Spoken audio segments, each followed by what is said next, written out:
Va a ser cortito hoy.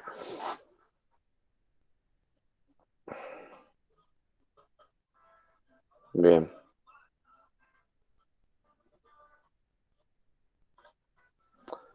¿Entendieron algo del sector público de la unidad 4 o no? ¿O es muy compleja?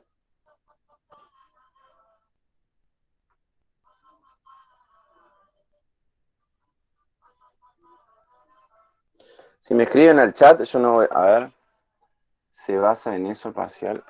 A ver, pues estoy con el teléfono y la computadora. Sinceramente, lo del teléfono es una cagada. Así que voy a agarrar directamente la computadora. No se puede todo.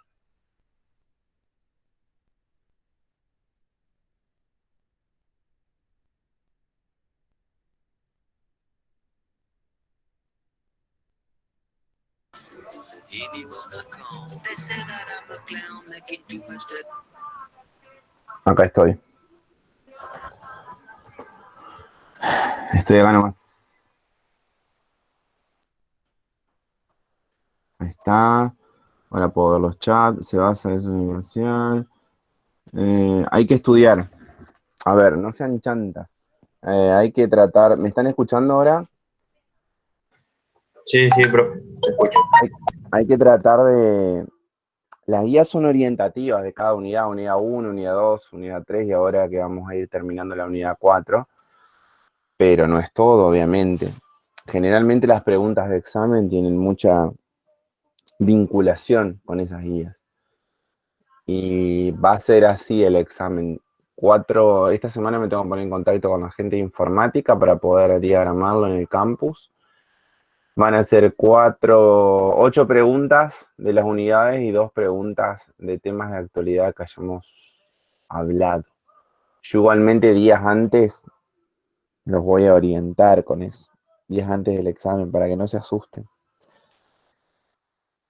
Pero viene por ahí la mano. ¿Sí? Bueno. Y ahora estamos haciendo la presentación, que ustedes me dicen que se ve bien. Así que vamos.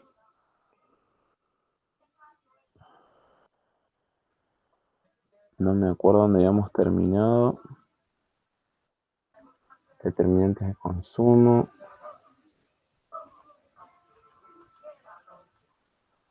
Acá. Ah, falta bastante, ¿eh? Porque habíamos...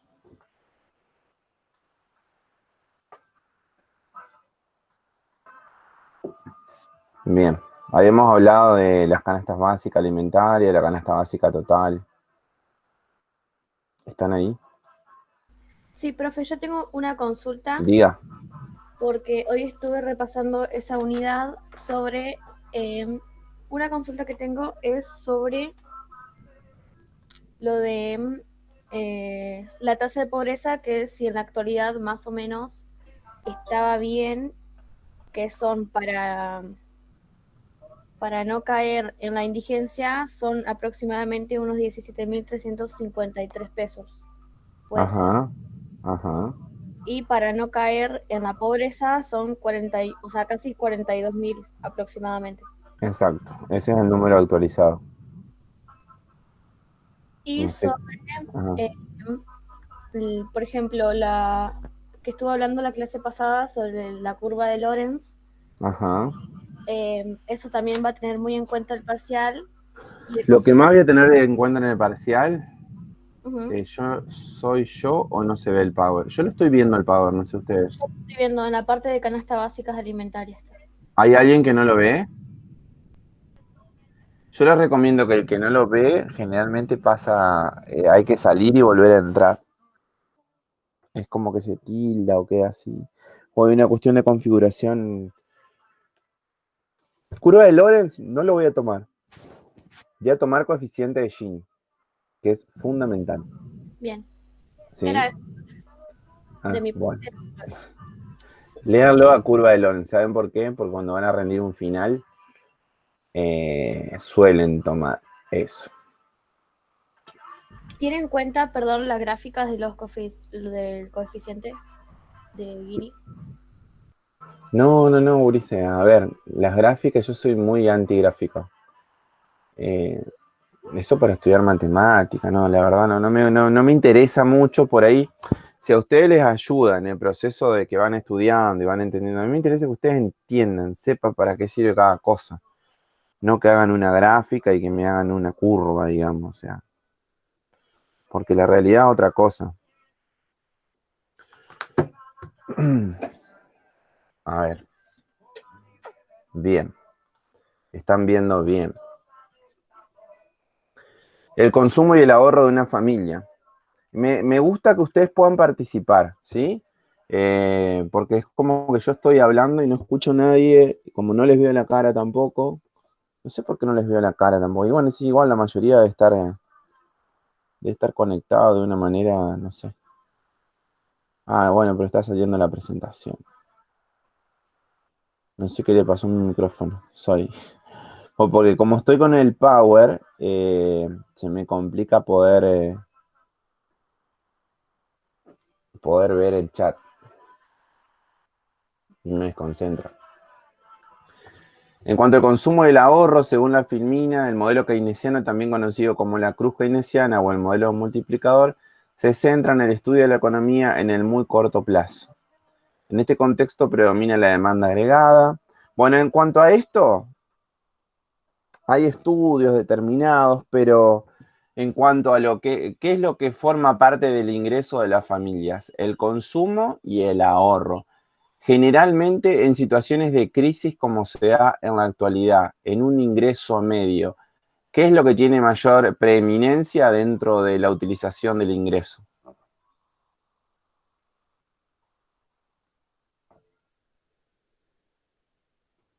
¿Alguien que se anime? El consumo. Muy bien, claro. El consumo. Generalmente en sueldos medios de 20 y pico, 30.000 pesos actualmente con el costo de vida que existe, la capacidad de ahorro de las clases trabajadoras son ínfimas. Es muy raro que ustedes hoy vean que sus viejos, sus parientes, sus hermanos, ustedes mismos si laburan, si tienen un laburito más o menos, tengan capacidad de ahorro. Eso se da en épocas de ¿qué? De bonanza económica, ¿sí? Que pasó hace bastantes años. Es como que todo este último tiempo, quienes habían tenido la chance de ahorrar en dólares o ahorrar en pesos en algún plazo fijo y demás, van utilizando esos ahorros para poder volcarlos al consumo. Es decir, que la función de ingreso está compuesta por el ahorro y por el consumo. Y el ahorro, por ejemplo, para que ustedes sepan, el ahorro que no se vuelca al sistema financiero se llama atesoramiento y forma parte de lo que se denomina en términos económicos fuga de divisas. ¿Por qué es atesoramiento? Porque sale del sistema financiero, es decir, si ustedes compran dólares y los ponen debajo del colchón o los tienen en una cajita en su casa y no forma parte del circuito financiero, es decir, que forme parte del circuito financiero sería que ustedes vayan y renueven un plazo fijo en el banco en dólares, ¿sí? Entonces el dólar está en el banco y el banco puede trabajar con ese dólar, puede prestarlo a alguien que necesite. Entonces eso forma parte del efecto multiplicador del sistema financiero. En cambio, si ustedes agarran y lo sacan del sistema financiero y lo guardan, eso se llama atesoramiento y pierde la virtuosidad que tiene el dinero en el sistema financiero justamente de activar la economía. Pero bueno, suele ocurrir, suele ocurrir. Generalmente en este país, a lo largo de la historia, lamentablemente, pero creo que la población curada un poco de espanto cada vez que tiene la posibilidad de ahorrar un mango cuando labura un poco mejor, compra dólares. Cosa, disculpen, cosa que no ocurre en todos los países, digamos. Nosotros tenemos una mentalidad muy dolarizada debido a los procesos inflacionarios y demás. A ver, hay países como Brasil que no tienen una mentalidad dolarizada y han atravesado también procesos inflacionarios. creo que ameritaría la cuestión una discusión mucho más profunda al respecto. Pero bueno, la función de ingreso se compone de consumo y de ahorro, ¿sí? Como para que más o menos tengan una idea. Y como que hay mucha desconfianza en el banco, entonces meten la plata abajo. Sí. Yo no sé si ustedes vieron la película, siempre les hablo de películas, pero bueno, hay películas que grafican muy bien la realidad. La Odisea de los Giles, porque como la mayoría debe ser muy jóvenes, deben seguramente deben haber sido muy pequeños o no haber nacido quizá en aquel tiempo, en el año 2001 cuando se hizo el Corralito. Y para que ustedes tengan una idea, a ver, adivinen a quién, y no hay nadie que participe en términos de necesito hablar con alguien que me diga, no sé, hola, estoy como Wilson, como el náufrago. Hola, profe. Ahora sí, porque si no es como que Hola. hablo en un pozo y nadie me contesta, digamos. No, en aquel año 2001 cuando se hizo el Corralito, la mayor parte de las empresas importantes del país y del extranjero que manejan lo que se llama información específica, información, tiene otro nombre que me olvidé ahora cómo es el término. Eh, bueno, es una información especial que solamente tienen los grandes inversionistas, ¿sí? Todos esos retiraron la plata antes de tiempo y los que quedaron encajados en el banco son los pequeños ahorristas que eran los que habían laburado toda su vida y ponían el ahorro en el banco. Fíjense cómo funciona este sistema perverso. Información asimétrica se llama, ahí me acordé. Información asimétrica. Es que cuentan con los datos y adivinen quién era el ministro de Economía. Yo se los he hablado en algunas oportunidades, pero está bueno recalcarlo porque a veces hay generaciones que ya no lo tienen en cuenta. Exactamente. Domingo Felipe Cavallo. Domingo Felipe Cavallo fue quizá uno de los personajes más nefastos que ha tenido nuestra historia, sobre todo en este tiempo de democracia.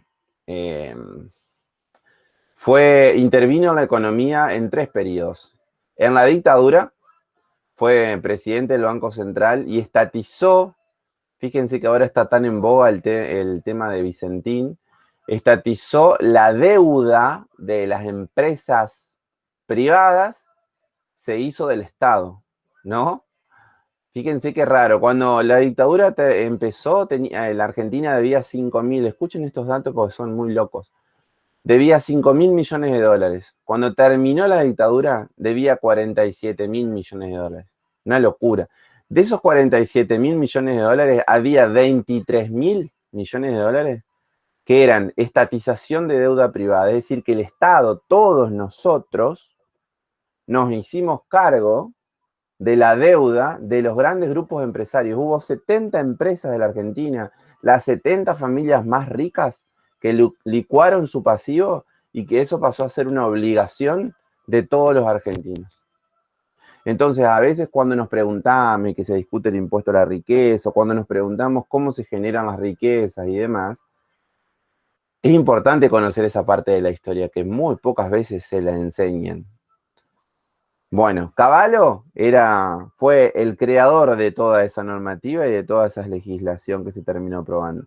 Luego llevó adelante el plan de convertibilidad en el gobierno de Menem, en la década del 90, el famoso 1 a 1, que un peso valía $1, que en su momento sirvió como una buena medida para contener el efecto de la hiperinflación, pero después eso terminó destruyendo justamente a la economía, a la industria nacional, porque llegaban bienes importados mucho más baratos que los bienes que se hacían en la Argentina. Y si los bienes que se ingresan de afuera son más baratos que los que se hacen en el país, ¿qué es lo que termina pasando? Compramos los bienes de afuera, digamos. Si compramos los bienes de afuera, ¿qué pasa con las empresas de Argentina? Y no Y las venden, empresas, digamos, no tienen compras. ¿cómo? Cae la Se cierra demanda. la fábrica. Claro, cae la demanda, a eso me refiero. Claro, o por ahí la demanda se traslada desde comprar productos argentinos a productos extranjeros. Y si se traslada la demanda, ¿qué pasa con los trabajadores de esas empresas, de esas industrias argentinas? Quedan en la calle. Entonces, gran problema, como yo les decía, un buen gobernante se ve en la capacidad de generar y cuidar los puestos de laburo, porque el laburo, el trabajo es lo que sostiene toda la economía. La Argentina en la década del 90, en gran parte de la década del 90, creció su economía. Pero ¿qué pasó? Concomitantemente a esto, aumentó la desocupación y hubo gran concentración de la riqueza, es decir, que no se distribuía esa riqueza que se generaba. Entonces hubo aumento de pobreza, aumento de desocupación, terminó siendo un modelo económico que no sirvió para el conjunto de los argentinos, sí para algunos sectores minúsculos, que son los que terminaron haciendo mucha plata. Y no así esto, ese mismo señor, por eso es necesario que nosotros aprendamos de quiénes son los actores de la vida política y económica, porque si no siempre nos pasa lo mismo. Ese mismo señor que renunció, creo, en el 2005, 2006, en el 95, 96, volvió en el año 91, vi que alguien se fue y me desconcentré. Volvió en el año 2001 y llevó adelante el corralito, ¿sí? El corralito era, que eso se terminó de pagar hace muy pocos años, en el 2015, por ahí. El corralito era justamente la confiscación de los ahorros de los sectores trabajadores que habían ahorrado a lo largo de toda su vida. No así de los grandes grupos empresarios que 3, 4 meses antes de ese estallido manejaban otra información y se la llevaron. Es como... Profe, Sí, diga. una pregunta, pero esa información que tenían estos grandes grupos de empresarios, ¿se la daba a este mismo loco o cómo se dieron cuenta? No, pero es información que surge de la gente de negocios, ¿sí?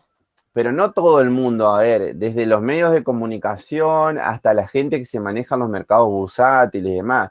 Las grandes empresas, los que tienen poder, tienen grandes asesores también. Entonces, ellos te van diciendo, vos pones la plata, vos sacás la plata, esto se va al carajo, dejala. En cambio, el pequeño rista que labura, el comerciante de barrio que solamente paga un contador para que le lleve los impuestos, no tiene asesores financieros. Y en aquel tiempo, hasta que estalló todo, si ustedes se acuerdan, no se van a acordar porque eran muy chiquitos, en los medios de comunicación era como que sin nada.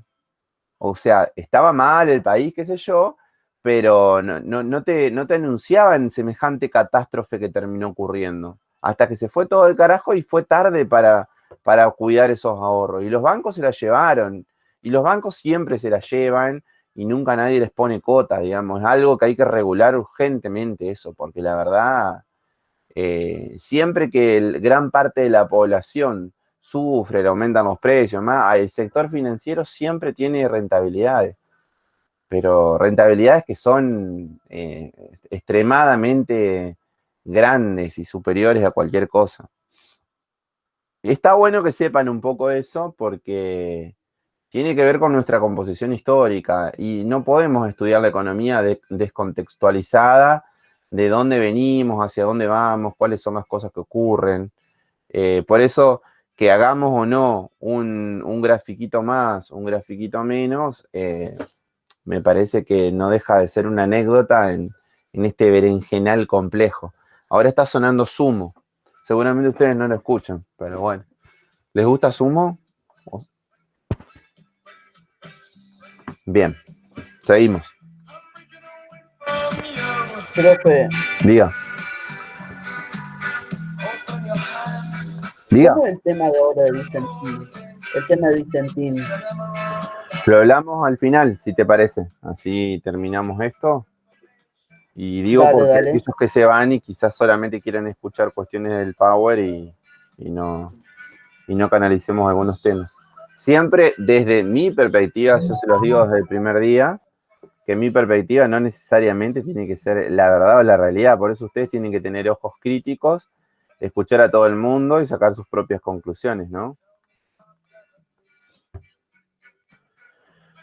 Consumo, ahorro, recién hablábamos de que el ingreso se compone del consumo más del ahorro.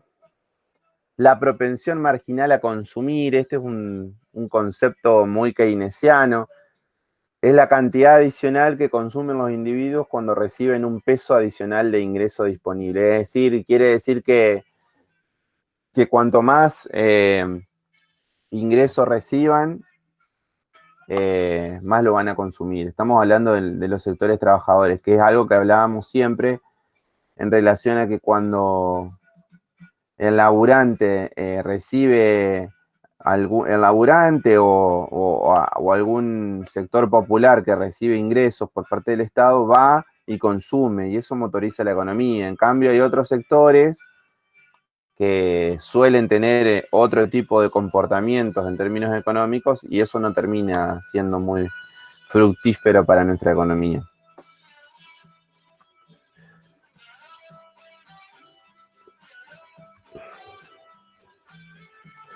Determinantes de consumo.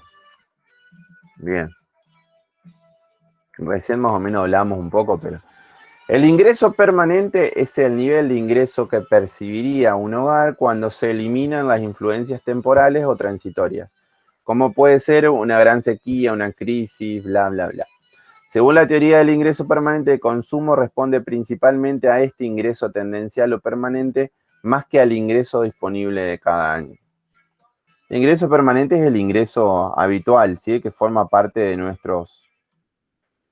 Y es de nuestra vida en sociedad, que forma parte de nuestras actividades laborales y es el principal influyente y determinante del consumo. Conforme al ingreso que nosotros tengamos, será el consumo que podemos llevar adelante, ¿sí? Ustedes, ¿hay muchos que trabajan acá?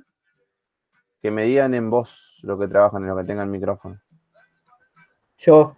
¿Y los que trabajan, les alcanza Yo. para consumir todo lo que quieren o tienen que tener un alto grado de administración para poder llegar a fin de mes? Y aprendés a A mí me alcanza, administrarte, me bueno, yo parece. vivo con mi... ¿Cómo es? Claro, yo Yo también vivo vivo con mis padres, pero hay gastos fijos que me los pago yo, digamos. Tema Claro, de la ropa, ponerle, pero no vivo sola. pero Yo no seguramente solamente si eso, te querés ir a vivir sola, te sale muy caro y no podrías pagarte un departamento y que quizá tenés ganas, porque es lo que pasa, a todos nos pasa que en algún momento nos queremos independizar y nos queremos ir. Para poder vivir solos y pagarnos un alquiler, tenemos que tener un muy buen ingreso. Y lo que pasa, sobre todo a aquellos que venimos al interior, en muchos casos hemos vivido con mucha gente, así alquilando de a 4, de a 5, de a 6, como para poder administrarnos dentro de nuestras posibilidades económicas. Bueno, entonces el ingreso es un enorme factor determinante de consumo, el más importante. Eso es lo que quería que quede un poco claro. Yo puse las preguntas de la unidad 4, no. No. No, profe. Hoy las voy a poner. Y las notas. Alta música. Ah, se escucha, sí. Bien, buenísimo que suene. Que suene y no moleste, digamos, porque por ahí me retumba un poco. Determinantes de consumo. Otro factor determinante de consumo es la riqueza. Precisamente el denominado efecto riqueza hace referencia a que un mayor nivel de riqueza provoca un consumo mayor.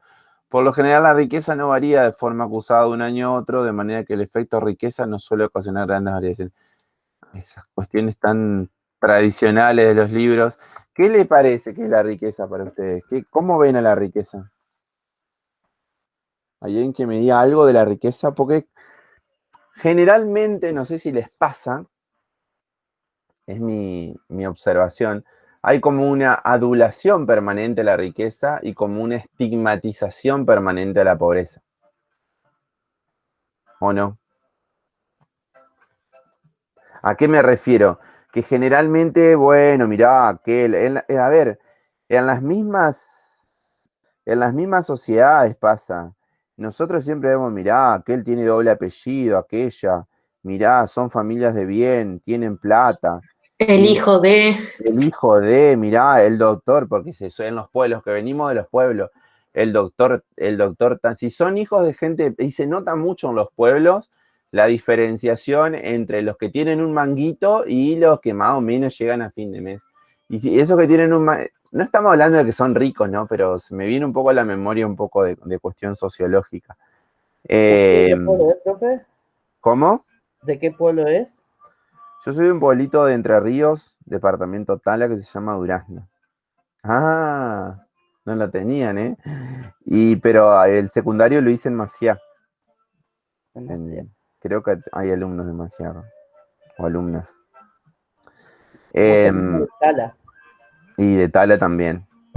Bueno, y en ese sentido se nota mucho la diferencia. Bueno, en cuanto a la riqueza, creo que nos debemos, como sociedad, una profunda discusión, y yo les hacía mención recién, hace 10 minutos, a un dato que es central de nuestra conformación histórica, que no sé si lo tuvieron en cuenta cuando hablamos de riqueza.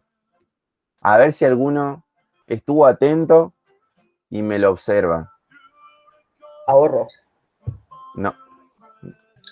Las grandes empresas que endeudaron al país, se comieron la plata y básicamente le hicieron pagar esa deuda al pueblo. Claro, exactamente. El mejor dato. Puede Entonces, ser que tenga, sí. que utilicemos el término de riqueza de una mala manera, digamos, que denominemos rico a alguien que, no sé, se va de vacaciones a tal lugar o tiene un Claro. auto, tal Sí, modelo. sí, exactamente. A ver, se debería poner un parámetro de qué es rico. Se supone, a ver, en la Argentina tenemos 45 millones de habitantes. Se supone, esto en principio y formalmente, de acuerdo a las declaraciones, que hay solamente, que no es poco tampoco, 35.000 personas que tienen más de $1 millón de patrimonio. O sea que fíjense que eso, si ponemos una cota en términos de ingresos, solamente habría 35.000 ricos y el resto de los, no es que somos pobres, digamos, pero no formamos parte de ese sector social. Pero sí, vulgarmente, comúnmente, yo iba a otra cosa igual.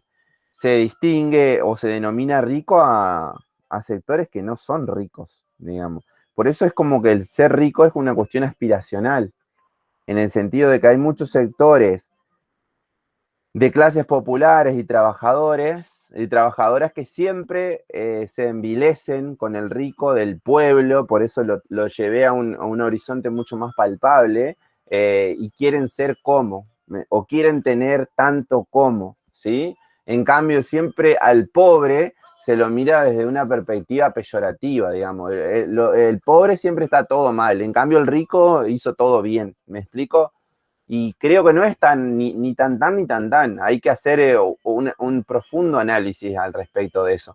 Y yo ahí les tiraba el ejemplo de la estatización de deuda privada en el año 82 de las familias más ricas de la Argentina, que eso no se suele dar ni en la escuela, muy poco en la universidad. Y eso justamente forma parte de uno de los hechos de corrupción más grandes de nuestra historia, donde las familias, las oligarquías más importantes del país se beneficiaron del Estado a costa de esa mayoría que siempre deja de percibir algo cuando estos sectores se llevan todo. Es a eso lo que me quería referir un poco. Pero porque me parece que son temas que requieren gran debate. Yo lo he escrito en algunos diarios, en alguna oportunidad, y siempre está el debate, y tenía que ver con eso el trabajo práctico número 1 sobre la desigualdad y la distribución de la riqueza.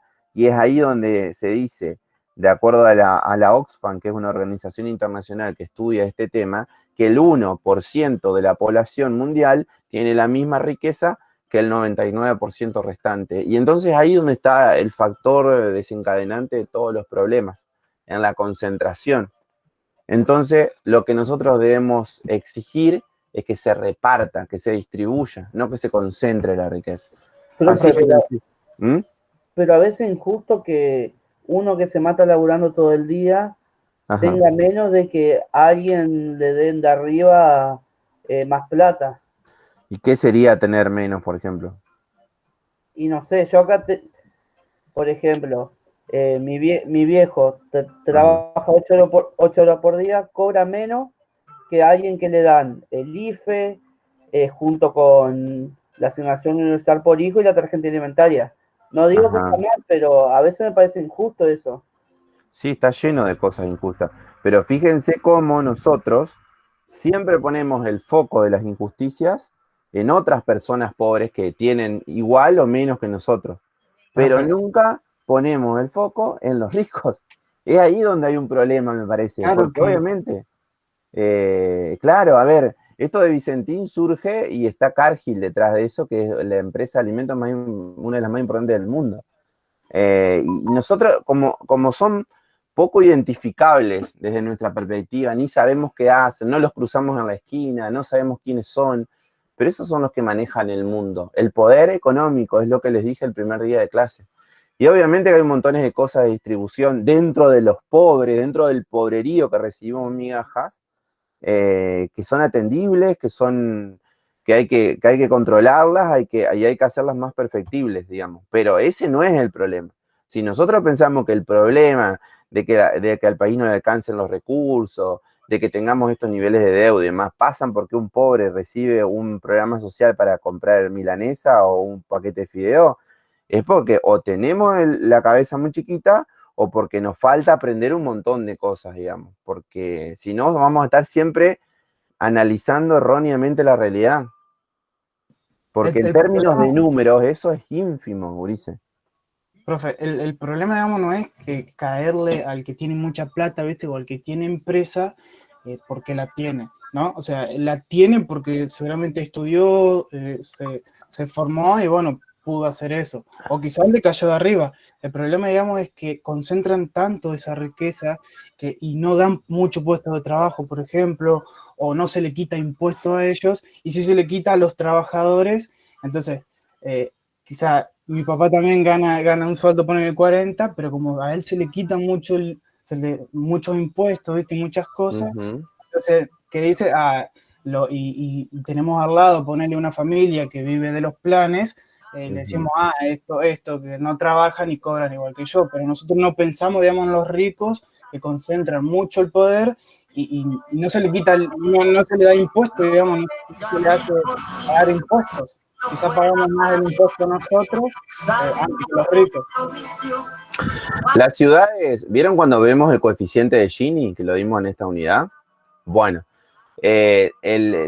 aquellos lugares del mundo, sobre todo ahí en Europa, Suecia, Nueva Zelanda, Australia, o que ya son de otro continente, Oceanía, que tienen mejor distribución de la riqueza, son los que mayor carga impositiva tienen, ¿sí? Y no hacen carga impositiva sobre las empresas, hacen carga impositiva sobre los dueños de las empresas, porque se considera que si hacen sobre la empresa están afectando el proceso productivo. En cambio, los dueños de las empresas van directamente al patrimonio de los dueños de las empresas. Pero es tan difícil, Ulises, capaz que nos va a llevar la vida entera y no vamos a ver nunca en cuanto al tema de los planes, una distribución correcta de la riqueza. Acá lo que tenemos y necesitamos es que se genere riqueza y que se distribuya y que se genere trabajo genuino, digamos. A nadie le interesa que la gente tenga programas sociales y que no tenga contraprestación. Pero también... Yo creo que por ahí lo que vemos mal de los planes y eso es que hay mucha gente que se aprovecha de eso y que mientras otra que por ahí labura, como decían los compañeros, no sé, 8 horas al día y necesita también de esos planes, por ahí no los recibe. Y pero los grandes empresarios también. Los grandes empresarios son planeros VIP. También ellos nos roban, pero de forma legal, creo. No, el tema, ¿saben qué pasa con los grandes empresarios? A ver, acá la mayoría de los empresarios en la Argentina son pymes y cuentan el mango día a día. Nosotros lo que no tenemos en el análisis, porque no forma parte de nuestras vidas diarias, quiénes son los verdaderos ricos y cómo han hecho esa riqueza. Recién un compañero decía que seguramente la hicieron trabajando porque estudiaron. Hay un montón de gente que estudia y se caga de hambre, digamos, ¿no? Y bueno, pero por ejemplo, personal te roba. Y personal te roba. Bueno, ahí hay un claro ejemplo, que es una multinacional. Profe. Sí, diga. Disculpe, a mí me gustaría acotar algo que yo pienso personalmente. Ustedes acoten y digan, me encanta esto, digan todo lo que piensan, de eso se trata. No se callen nada de lo que piensen. A ver, yo pienso lo siguiente. Siempre se juzga a una persona, a una familia tipo que pide un IFE, porque realmente el mango no le alcanza para comer, porque capaz que tiene 2 hijos que realmente la están pasando mal, no tienen leche. Y claro, se persigue a esa gente que se cobra esa plata con cierto estigma social, pero claro, a los grandes empresarios que crearon sus fortunas en base a robos de guantes blancos, o sea, robos bastante, ¿cómo decirlo?, bastante mafiosos, ¿no? Se sabe que en Argentina hay mucha mafia. Claro, a esos grandes empresarios no se les juzga nada, pero ¿por qué siempre hay que como idolatrar o alabar un poco al gran empresario que hace sus riquezas a costa del pobre? Y al fin y al cabo, es laburante que va a trabajar para que el rico sea más rico, y sin embargo el pobre es pobre. Claro, por eso pasa que ahora en tiempos de cuarentena hay sectores ligados a la gran economía. A ver, está el laburante que si no trabaja no come o lo están ayudando, y después están los grandes grupos empresarios que requieren del laburante para poner el circuito productivo a trabajar, y le chupa un huevo que se muera o no la gente, digamos. A ver, hoy hubo casi 1.300 casos, casi todos concentrados ahí en el AMBA, digamos. Me voy a ese tema porque, y lo terminamos acá porque podríamos estar 5 horas hablando, está muy bueno, es necesario, pero se nos va el tiempo. Acá lo que pasa es que el poder económico, los ricos no los conocemos, no los identificamos, no sabemos quiénes son. Entonces, para nosotros, en el análisis que hacemos de la realidad, de los problemas de la chiquita, la culpa la tiene el de al lado, el pobre como yo, porque acá no somos mucho más que ellos, que recibe 10.000 pesos, 5.000 pesos o 3.000 pesos para poder comprarle la leche y los fideos a los gurises. Entonces, ese es el análisis que hace gran parte de la sociedad, y que es un análisis que está sesgado porque hay un actor fundamental que no estamos poniendo en la mesa de discusión, y que es el que verdaderamente concentra la riqueza y se la lleva. Porque en este país producimos alimentos para 400 millones de personas, pero hay 16 millones de personas que no comen como corresponde. Entonces, y no es culpa del que recibe el IFE para el fideo. El problema pasa por otro lado, Ulises. Pero bueno, requiere mucho más análisis. Seguramente a lo largo de las clases lo vamos a ir viendo. Y lo felicito porque se pongan a discutir estos temas que hacen en nuestra realidad, y que escuchen a todas las perspectivas habidas y por haber. Y que cada uno saque sus propias conclusiones en virtud de lo que somos como ciudadanos, digamos, en qué lugar de la sociedad nos involucramos. Si somos ricos o si somos trabajadores. Porque a veces hay mucho trabajador que piensa como rico y eso es un problema, pero bueno. La demanda de inversión. ¿Qué le parece con las inversiones en la Argentina? ¿Han llegado inversiones? ¿Vieron que generalmente se suele utilizar esta terminología para hacer mención a asuntos económicos en los diferentes medios? Van a llegar hay un sketch de Capusotto, justamente, que no sé si lo miran a Capusotto. ¿Algunos miran Capusotto? Bueno, hace un tiempo se hablaba de que... miraba Pomelo de Capusotto. Ah, qué grande, Pomelo, el rock and roll, nene. Ajá. El sábado vamos a entrevistar a Pedro Saborido, que es el creador, el cerebro de Capusotto. Bueno, el tema de las inversiones es fundamental, pero acá hay que hacer una enorme distinción entre las inversiones, y esto suele ser pregunta de examen, ¿sí? Acá está muy formato libro, ¿no? Pero están las inversiones, y es lo que tienen que saber ustedes. Las inversiones productivas y las inversiones que son especulativas. Esa es la gran distinción. Cuando se habla en la Argentina de que tienen que llegar inversiones o que tiene que haber inversiones propias desde el mismo país, tenemos que distinguir esas dos. Las productivas son las que se ponen desde el Estado o desde las empresas para mejorar el proceso productivo y para generar trabajo, que en definitiva lo que levanta un país siempre es generar trabajo. Por ejemplo, desde el Estado, invertir para hacer un puente, para hacer una ruta, para hacer escuela, para hacer hospitales, ¿sí? Eso no solamente mejora la calidad de vida, es una inversión pública, sino que también genera trabajo en el proceso productivo. Lo mismo una empresa, una fábrica que tiene 2.000 empleados y necesita extenderse porque le está yendo bien, porque la economía funciona y hay gente que le compra, esa fábrica lo que hace es agrandarse para incorporar 500 empleados más y para aumentar sus ventas, porque hay una economía que funciona. Esas son inversiones productivas. Y después están las inversiones especulativas, que son las que tantos daños nos han hecho, que son las famosas bicicletas financieras, los famosos fondos golondrinas, los que venían a la Argentina en mucho tiempo, invertían dólares, jugaban con la tasa de interés, comprando plazos fijos en pesos, pasado cierto tiempo, sacaban esos pesos con una tasa de interés que no se pagaba en ningún lugar del mundo, solamente en Argentina, y después se llevaban esos dólares. Venían, invertían, tenían rentabilidad a la extrema y se llevaban los dólares. Eso se llama fuga de capitales y también se llama especulación financiera. Y eso termina destruyendo nuestra economía. Y los grandes ganadores son esos fondos y los bancos. Mientras tanto, nosotros pagamos las consecuencias.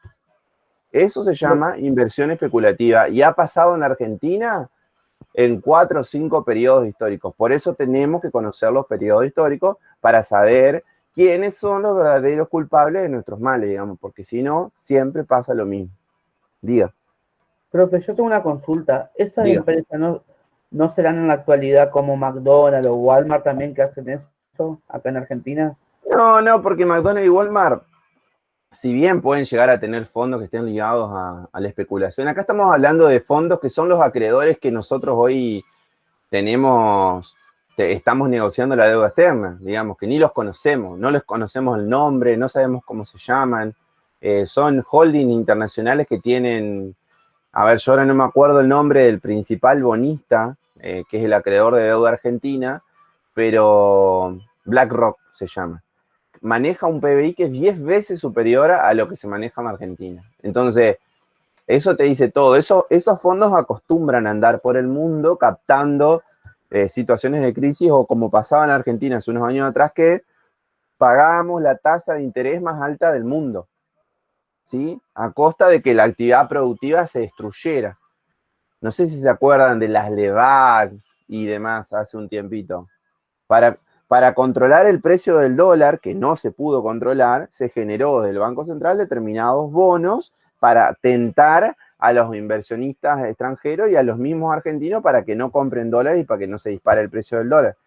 Terminaron subiendo estrepitosamente la tasa de interés hasta niveles que fueron los más altos del mundo y generaron que vengan capitales golondrinas afuera, hicieran un gran negociado con la Argentina y se terminen yendo.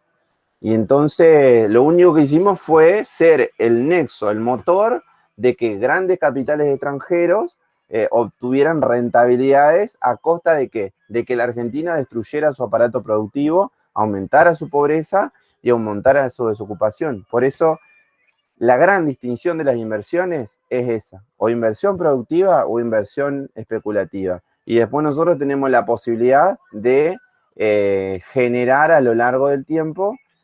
Por eso hay que conocer, reitero, los procesos históricos, cuáles son las causas y cuáles son las consecuencias de la implementación de una o de otra. ¿Alguien ahí? ¿Se fueron a dormir? Sí, me encanta. Porque es como que hablo solo y digo, estoy re No, loco. no, es que es muy interesante lo que usted dice. ¿Vieron la película Náufrago de Tom Hanks? Cuando pintó la pelota y le puso Wilson. No. Bueno, Peliculón. esa película, mírenla si no la vieron porque es formidable. O sea, Ay, no. no, véanla. Es de un tipo que estaba volando, se cayó en una isla, tuvo como 20 años en una isla solo y no es terrible, pero es muy fuerte también. Véanla, es como del 96, 97. Bueno, en cuanto a inversión, la pregunta que va en el examen es que logren identificar entre qué es una inversión productiva y qué es una inversión especulativa. ¿Sí? Sépanlo. Está bien. Bueno, acá habla de la rentabilidad de la inversión, demanda de inversión, política fiscal. Ya vamos terminando. A ver cuándo está esto. Para que no se vayan, digo. Bien. Bueno, acá vemos lo que es política fiscal, ya en la última parte de la unidad 4 y la vamos a terminar, después voy a subir las preguntas. Bien, política fiscal que aumenten el consumo de la población. Por ejemplo, la reducción del IVA se denomina, acá es bueno, vamos a hacer una distinción, porque en los exámenes finales se suele tomar políticas expansivas o contractivas, pero están las monetarias y están las fiscales. Las monetarias son las que implementa el Banco Central y las fiscales son las que implementa el Estado Nacional, el Poder Ejecutivo, ¿sí? Es como para que ustedes tengan una diferenciación, porque a veces se suelen confundir en los exámenes finales, ¿sí? ¿Se entiende? Entonces ahora que estamos dando Estado en la unidad 4, estamos viendo lo que es una política fiscal, expansiva o contractiva. Expansiva cuando se inyectan recursos para que la gente tenga mayor posibilidad, por ejemplo, de consumir. En el caso del IVA, ¿qué creen ustedes del IVA? A ver, el IVA es el impuesto al valor agregado que tiene una tasa común del 21%, con algunas excepciones, algunas cuestiones ligadas a los alimentos del 10,5% y algunas cuestiones que están ligadas a los servicios como el teléfono y demás son más caros, son del 27%. ¿Les parece a ustedes que el IVA es un impuesto bueno o es un impuesto malo? Razones. Qué Es un linda impuesto canción. bueno. Es un impuesto bueno. Bien. Sí. ¿Alguien Yo más? lo que, profe, Ajá. yo lo que he visto en mi negocio, que por ejemplo, el IVA es lo que menos te cobra, que lo que mucho más a veces te cobra son los ingresos brutos y la DGR. Ajá. Está bien. ¿Alguna otra consideración? Estamos haciendo el análisis de como consumidores, ¿no? Bueno, el 80% de los ingresos de impositivos del país son de IVA. Y el IVA es un impuesto horrible. Esa es la perspectiva de este humilde profesor. ¿Por qué digo que es un impuesto horrible? Porque le cobra lo mismo al beneficiario del IFE que no tiene trabajo y le cobra lo mismo a Pérez Compán para comprar el azúcar. Cuando Pérez Compán va al supermercado Coto a comprar un kilo de azúcar, que debe estar como 60 mangos, no se ve que hace rato no es super, paga lo mismo de IVA que paga el beneficiario de IFE que no tiene trabajo. Entonces es un impuesto regresivo que le cobra la misma alícuota a todos. Los impuestos que dan resultado y los que generan mayor distribución de la riqueza y los que en las sociedades más justas, como las que les mostraba, que tienen el menor coeficiente de Gini, son los impuestos que afectan al patrimonio, ¿sí? Por eso es lo que hablábamos recién de los ricos y demás. Bueno, en la ciudad, en los países más justos del mundo, los principales impuestos son, por ejemplo, el impuesto que tenemos acá, bienes personales, ¿sí? El impuesto que se está estudiando de los ricos ahora sería para aquellos que superen de patrimonio los 300 millones de pesos, no sé si es de pesos o de dólares, ahí me entró la duda, debe ser de dólares, que son alrededor de 15.000 personas, más o menos lo que hablábamos recién de los que tienen más de 1 millón de dólares. Hay que incentivar ese tipo de impuestos para redistribuir la riqueza, porque el que gana poco está pagando lo mismo que el que gana mucho por consumir, porque es un impuesto al consumo y nosotros necesitamos que la gente consuma. Ese es un impuesto que implementó, adivinen quién, que lo citamos hoy. Domingo Felipe Cavallo. Exactamente, en la década del 90 en el gobierno de Menem.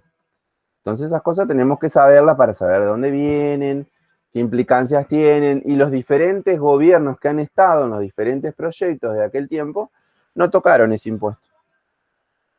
Porque, a ver, no es fácil ir y tocar el impuesto que te da el 80% de los ingresos. Por eso tenés que reemplazarlo con otra cosa. Y fíjate cómo explota todo cuando querés instrumentar otro impuesto. El tema es que la mayoría lo tenemos domesticado como que es algo que ya forma parte del costo de las cosas. Y en realidad no. Bien.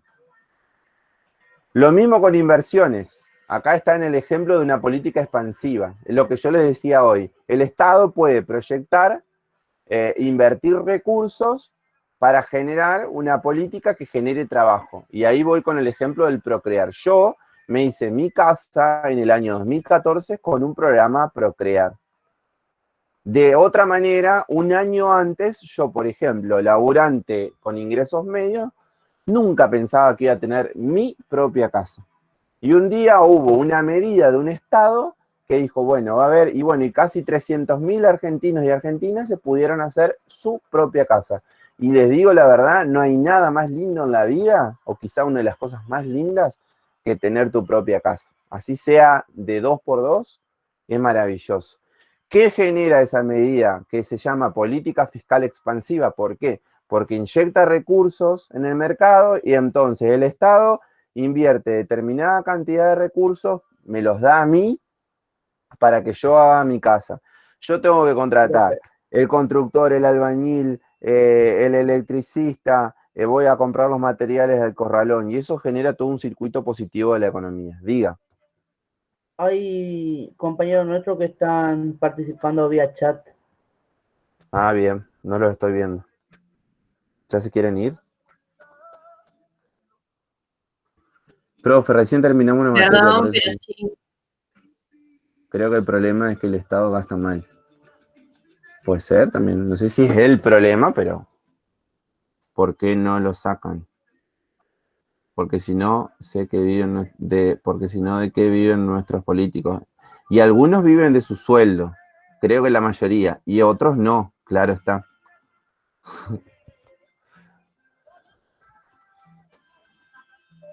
¿Saben lo bueno que a los políticos nosotros como ciudadanos los podemos meter y los podemos sacar con el voto? En cambio, a ese poder económico que no conocemos, porque acá la mayoría ni sabe quiénes son los más ricos, están siempre, no van a elecciones, no les conocemos la cara, no sabemos cuáles son las consecuencias. Eso es el modelo neoliberal, el que se implementó con la dictadura del año 76, se reeditó hace unos años y duró hasta el año 2001. ¿Qué implica el modelo neoliberal? Que las grandes corporaciones toman al Estado y que son las que digitan la política económica del Estado. Si no, fíjense que Menem en el año 89 lo nombró de ministro de Economía al gerente general de Bungibor, que era la compañía de alimentos más importante de la Argentina. Las grandes corporaciones económicas toman al Estado. De eso se trata. O queremos más Estado que nos controle, nosotros nosotros somos el Estado, no solamente los políticos que están eventualmente en el lugar, porque los políticos pasan. Entonces nosotros como parte del Estado tenemos que colaborar, hay que buscar las formas y las maneras y participar para controlar los asuntos que ocurren. Pero tenemos que poner a todos los protagonistas en la bolsa del análisis, no a algunos sí y a otros no. Seguimos.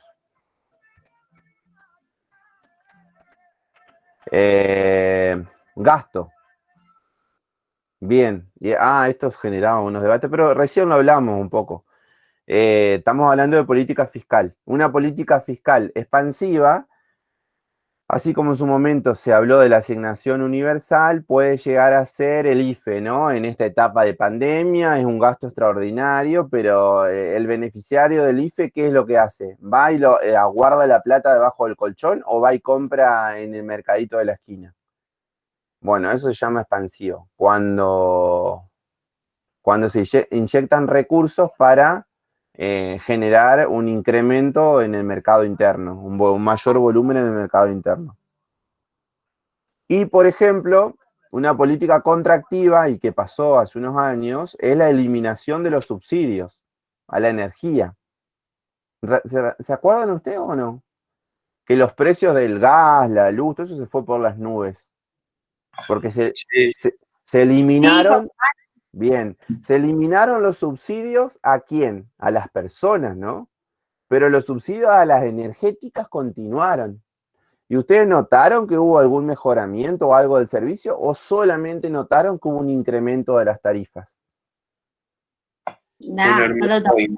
Bueno, entonces, ¿qué pasó? El Estado dejó de gastar en subsidios para la energética, lo cual le aliviaba el bolsillo a la clase trabajadora, y esos subsidios y los subsidios que recibían las energéticas se les siguieron dando, pero es eso que dejaron de tener en sus recursos los trabajadores, no es que desapareció del mapa, pasó al bolsillo de las energéticas.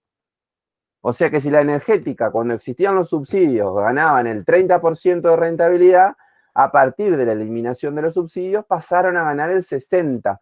Todo eso que pagaban de menos los trabajadores, lo pasaron a incorporar como rentabilidad las energéticas.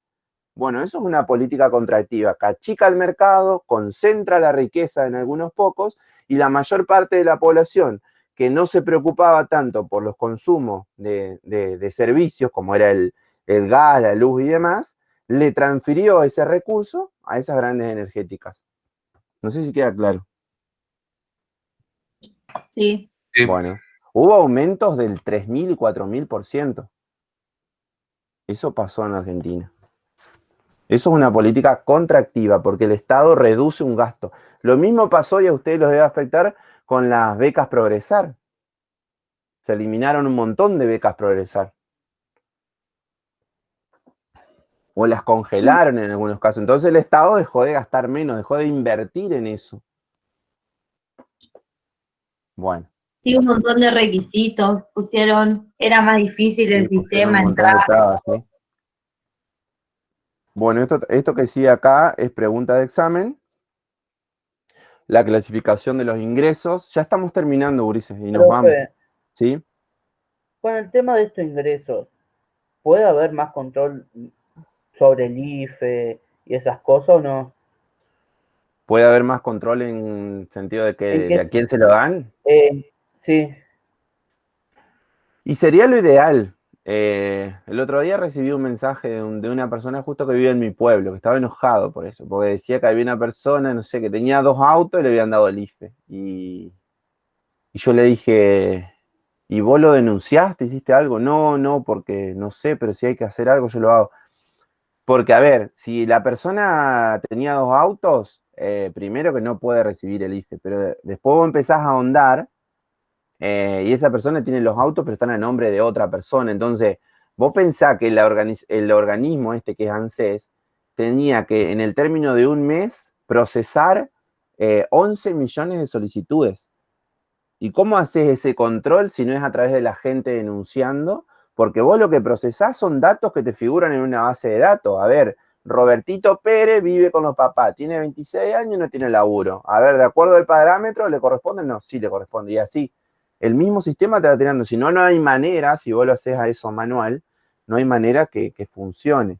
Y es entonces donde nosotros, como participantes de esta sociedad y del estado en el que vivimos, cuando vemos que hay situaciones que no corresponden, tenemos que buscar la manera de visibilizarlas y denunciarlas. ¿Me explico o no? Acá el IFE, por ejemplo, se lo dieron a un vecino mío que es narco. Bueno, pero... Lo pasó al gato, Johnny. Claro, te paso el teléfono de Raberta si querés. ¿Dónde vivís? ¿Es barato o no? ¿Zafa? Sí, no lo iba a comprar, pero es medio jodido. Espero que no te esté escuchando porque te va a cagar a tiro, ¿no? No, bueno, fíjate, es el claro ejemplo. ¿Cómo? A ver, vos ponete a pensar un poquito de lógica. ¿Cómo la ANSES? O sea, si vos sos narco, no podés blanquear, Johnny, entonces él no tiene trabajo. Claro, para el sistema figura como una persona o que no tiene ingresos o que changuea, digamos, o sea. Y es más, con esa plata, si es narco, debe regar las plantas porque debe tener mucho más guita, digamos. Pero bueno, es ahí donde tenemos que estar nosotros. Obviamente camiones tiene por lo menos. ¿Eh? Camiones tiene por lo menos. Bueno, pero esos camiones deben de figurar a nombre de otra persona, de una, no sé. Pero si no, en la parametrización que hace el organismo no te da. La mayoría de los casos están bien entregados. Hay excepciones como esa que vos estás citando, como el del vecino de Durazno que me pasaron. Después yo empecé a indagar y me dice, no, lo que pasa es que la camioneta está a nombre de la sobrina, y bueno, son casos que el organismo no los puede detectar, excepto que uno llame y le diga, la CUI tanto no le corresponde, por esto, y que manden a investigar. Si no, es imposible. ¿Cómo lo haces en 11 millones de personas? Debe haber de esos casos para ser dulce, olvídate. Y no está bien eso, obvio que no está bien. ¿Mm? Profe, en el chat Ana pregunta si sabe cuánta plata se invirtió para el IFE y para enfrentar la pandemia. No tengo ese número, pero para el IFE, a ver, hasta hace poco, hoy me preguntaron lo mismo, alrededor de 100.000 millones de pesos. Y para los créditos a monotributistas, alrededor de 200.000 millones de pesos. O sea que más o menos 300. Y después, entre otros créditos y demás que han dado, alrededor de 500.000 millones de pesos. Que en definitiva no termina siendo prácticamente nada para lo que es la Argentina. Es el 1 o 2% del PBI. No tiene un correlato. Eso el Estado lo tiene que hacer. No podés mirar para otro lado. Lo mismo que los créditos de monotributistas. Yo como contador gestioné un montón. No sé si ustedes han tenido, los padres, que está muy bueno eso. Igual todo es insuficiente. Todo es insuficiente porque la verdad que esta situación no la quiere vivir nadie. Y a medida que pasa el tiempo, justo nos toca, tenemos tanta suerte que nos toca arrancar el invierno y ahora los casos se están disparando. De Europa están saliendo porque está viniendo el verano, digamos, y esto es contra temperatura. Entonces, por más cuarentena que hagamos, y más allá que en Buenos Aires salen todos a correr como unos loquitos, creo que eso es tremendo desde el punto de vista del cuidado, es como que tiran por la borda todo. Es difícil, pero más o menos por ahí vienen las cifras. ¿Quién fue que me preguntó? Ana Paula. Voy a buscar precisiones y se los voy a compartir hay informes, se los voy a compartir en el grupo. Y hacer un comparativo con otros países, digamos. A ver, para que ustedes tengan una idea, China, Estados Unidos, más allá de que Estados Unidos está prendida a fuego, invirtieron mucho más recursos en términos porcentuales a lo que ha invertido Argentina. Nosotros nos agarran en una situación de negociación de deuda que es terminal, digamos, entonces la verdad que el tiempo histórico en el que nos vino a agarrar esta porquería es de lo peor que nos puede pasar. Pero bueno, ahí vamos llevándola. Quedan dos filminas. Ingresos públicos, corrientes y no corrientes. Y esto es una filmina que nos sirve para analizar muchos contextos históricos.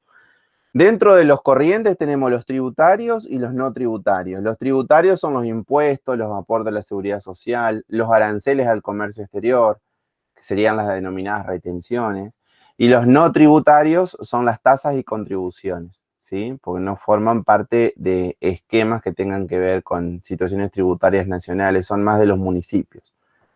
Y los no corrientes o de capital, y justamente yo estaba haciendo unos seminarios de formación, y esto es crucial, que es lo que pasó en la década del 90.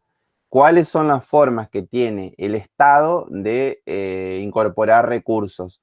De manera poco habitual, que serían los no corrientes, o es el endeudamiento público y la venta de activos, las privatizaciones. En la década del 90, en la Argentina se privatizaron un montón de cosas. Los fondos jubilatorios, Aerolíneas Argentinas, YPF, Aguas Argentinas, las telecomunicaciones, los canales de televisión, todo se privatizó y se le dio a las grandes empresas.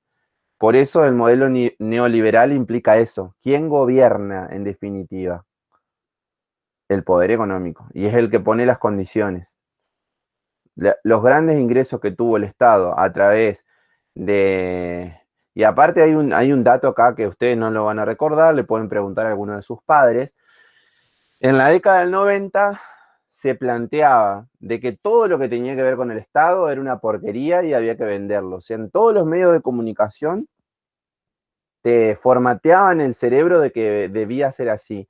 Había un periodista que era el que tenía todas las pantallas en su momento y que veía a todo el mundo, que se llamaba Bernardo Neustadt, que tenía una sola condición positiva, que era hincha de Racing, que hacía alarde permanentemente de que todo lo que había en el Estado había que venderlo y que había que privatizarlo para que funcione mejor y que bla, bla, bla, bla. Y eso no es así. Está demostrado en todos nuestros procesos históricos. El Estado tranquilamente puede, y sobre todo hay cuestiones que están vinculadas con servicios esenciales que no pueden estar supeditados al calor de una situación privada. No es lo mismo un supermercado que la energía eléctrica, que el agua potable, que son servicios indispensables y los tiene que brindar el Estado, que la recolección de la basura. Pero bueno, esa es una discusión que tiene que ver ya más con cuestiones ideológicas en términos económicos, que creo que tenemos para hacer dulce de nuestros procesos históricos qué es lo que ha pasado en cada una de las situaciones, como para que podamos definir cuál es la postura que vamos a adoptar en función de los hechos. Siempre que vamos a adoptar una postura, desde mi perspectiva, es necesario analizar qué es lo que ha ocurrido anteriormente en nuestro país cuando han pasado cosas similares, porque muchas veces las realidades se vuelven a repetir en forma muy parecida. Así que esa clasificación de ingresos corrientes, no corrientes, endeudamiento, venta de activos y demás, pregunta de examen. Y eso sería un poco la cuestión. A ver si esto último, supuesto con respecto.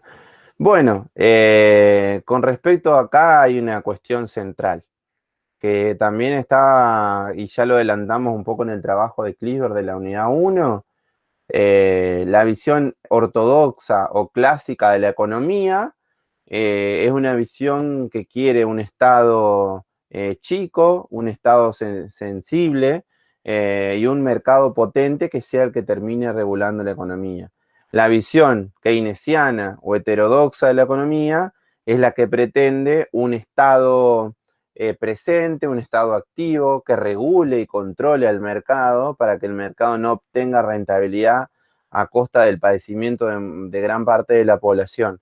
Son esas como doctrinas generales de la economía. Hay muchas más que tienen directrices, pero son los enfoques más conocidos. Y seguramente una pregunta del examen va a tener que ver en función del rol del Estado, cuál es la perspectiva keynesiana y heterodoxa y cuál es la perspectiva tradicional u ortodoxa. Y terminó la unidad 4. Y voy a pasarle las preguntas y la nota de los exámenes que les estoy debiendo y les mando un abrazo grandote. Listo, profe, chao. Vayan a dormir. Muchas gracias, profe. Chau, chau. Adiós, adiós. Chau, Adiós, chau. profe. Chao, profe. Chao, profe. Adiós.